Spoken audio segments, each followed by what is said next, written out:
अगर कोई आतंकवादी आतंक फैलाए किसी भी मजहबी पेशवा पर, नबी करीम सल्लल्लाहु अलैहि वसल्लम पर, या सनातन धर्म के आस्था रखने वाले लोगों के लिए श्री राम पर या ईसा मसीह पर इस तरह की बकवास करता है, इस तरह की बेहुदा बात करता है, तो क्या उनकी जिम्मेदारी नहीं है कि इन लोगों पर टेररिस्ट एक्ट एनएसए के तहत कार्रवाई करके देशद्रोह में मुकदमा दर्ज करके जेल में डालें, या ऐसे आतंकवादियों को तत्काल एनकाउंटर किया जाए? लेकिन जो आतंकवादी खुलेआम संविधान को चेतावनी दे रहा है, अदालतों को चेतावनी दे रहा है, पुलिस को चैलेंज कर रहा, उसके खिलाफ अगर कार्रवाई नहीं होती तो यह जाना जाएगा कि इसमें योगी जी और नरेंद्र मोदी जी और उत्तर प्रदेश पुलिस भी शामिल है। सब अखिलेश जी, राहुल जी, मायावती जी, ममता जी, जो तमाम सेकुलरिज्म का चोला ओढ़ते हैं, अरविंद केजरीवाल जी एक ट्वीट नहीं करते उनके खिलाफ।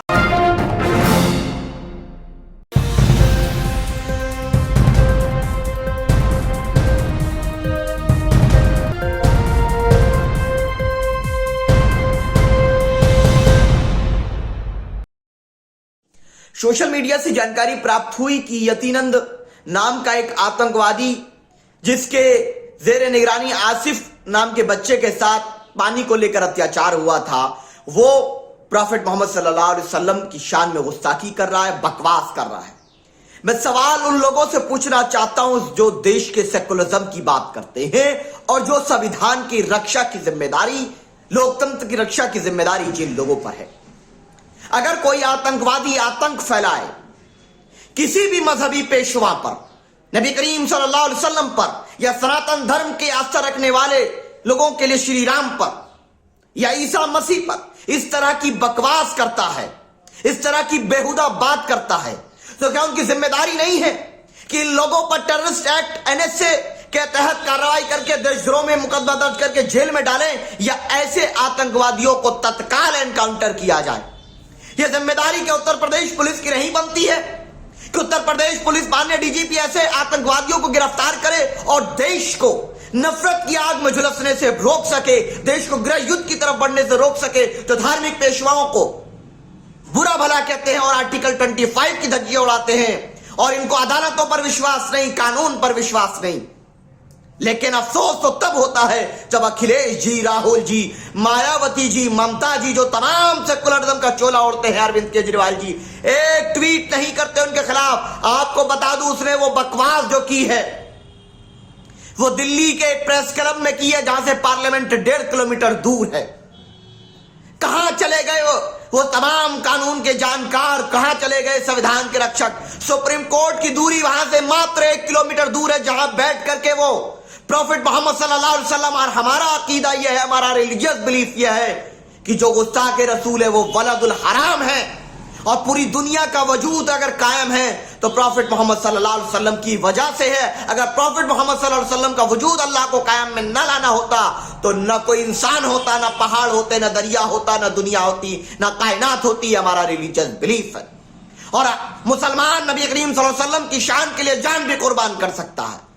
लेकिन हम लोग बार बार ये आगाह कर रहे हैं इस तरह के आतंकवादियों को, जो देश के अंदर सामाजिक ताने बाने को रोज चेतावनी दे रहे हैं, उनको रोकने वाला आज कोई क्यों नहीं है? कल को जब नौजवान हमारी बात न मानते हुए जज्बात में आकर कोई फैसला लेगा, फिर कहेंगे ऐसा हो गया, वैसा हो गया। जब अनारकी होगी तो क्या होगा? और यह व्यक्ति किसी धर्म का दुश्मन नहीं, यह इंसानियत का दुश्मन है। यह महिलाओं की अधिकार की बात करने वालों का दुश्मन है, यह बराबरी की बात करने वालों का दुश्मन है, यह देशभक्ति की बात करने वालों का दुश्मन है, यह भेदभाव को समाप्त करने वालों का दुश्मन है, यह न्याय की बात करने वालों का दुश्मन है। क्योंकि प्रॉफेट मोहम्मद सल्लल्लाहु अलैहि वसल्लम का जो निजाम है गवर्नमेंट का, जो चलाई है सरकार, उस अजीम हुक्मरान, अजीम बादशाह आकाए दो जहां ने, वो यही फार्मूला है जिसको कहा अहकाम इलाही, निजाम मुस्तफा, अत्याचार किसी से ना हो, बेटी की इज्जत सरोपरि है, चाहे बेटी किस जात धर्म संप्रदाय की है ये मसला नहीं है, वो बेटी है और उसकी इज्जत की हिफाजत, उसकी आबरू की हिफाजत जिम्मेदारी है। पड़ोसी का एहतराम, उसके हकूक, उस पर अत्याचार ना हो, चाहे पड़ोसी किस जाति धर्म का हो, यह मसला नहीं। कोई काला गोरे पर, मालदार गरीब पर फौकियत नहीं रखेगा, सुपीरियर नहीं होगा, चाहे उसका धर्म कुछ भी हो, जाति कुछ भी हो, संप्रदाय कुछ भी हो, भाषा कुछ भी हो, लिंग कुछ भी हो। कोई किसी के साथ अत्याचार नहीं करेगा, चाहे कोई किसी जाति का हो, धर्म का हो, संप्रदाय का हो। यह मानवता को एक जो संदेश दुनिया में पहली बार गया है सिस्टमैटिक तरीके से, वो निजाम मुस्तफा है। और उनको चैलेंज, उनको बकवास करेगा।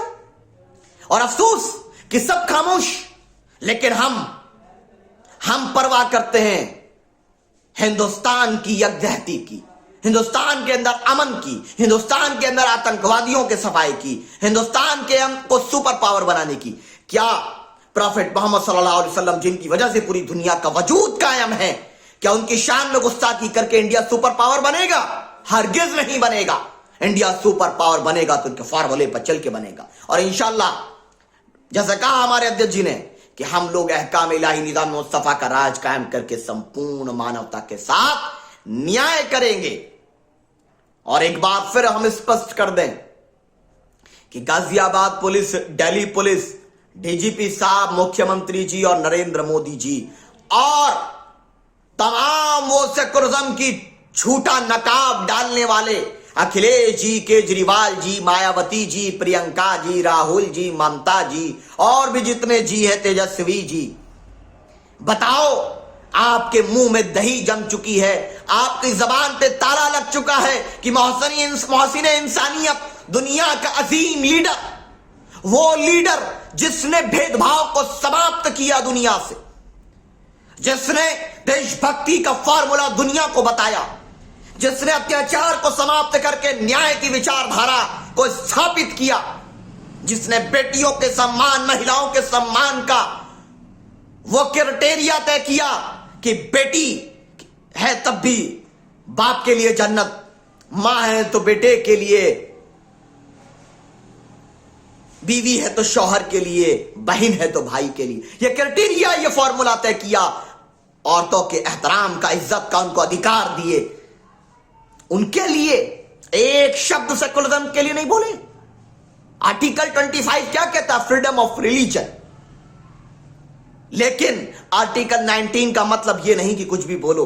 अगर हम कुछ बोल दे, पहली बात तो हम ये बकवास करने में विश्वास न करते, न कभी करेंगे, हमारा लक्ष्य शांति है।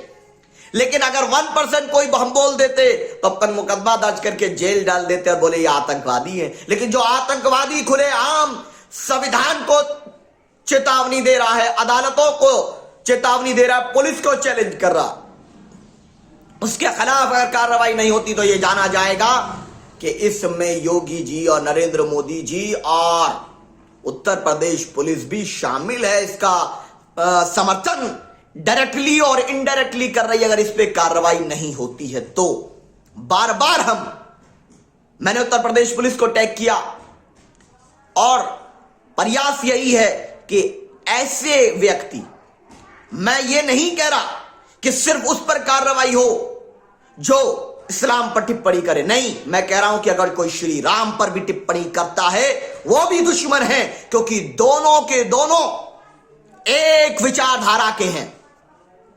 ना तो कुरान पाक इजाजत देता किसी मजहबी पेशवा को गाली देने की, ना संविधान इजाजत देता। तो जो श्री राम को बुरा बोले, जो व्यक्ति नबी करीम सल्लल्लाहु अलैहि वसल्लम के ताल्लुक से बोले, ईसा मसीह को बोले, वो कुरान और संविधान दोनों का दुश्मन है, अदालतों का दुश्मन है, जुडिशरी का दुश्मन है, और जो इनका दुश्मन है वो इंसानियत का दुश्मन है।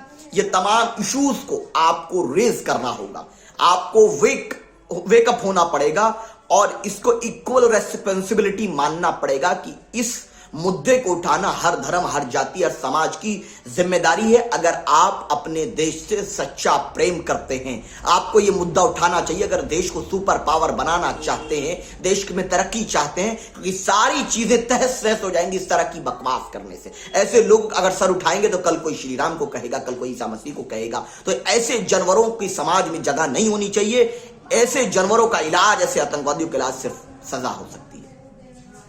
सभी अहम खबरों के लिए न्यूज MX को सब्सक्राइब करें, साथ ही बेल आइकॉन को जरूर दबाएं। लाइक, शेयर, कमेंट करना ना भूलें।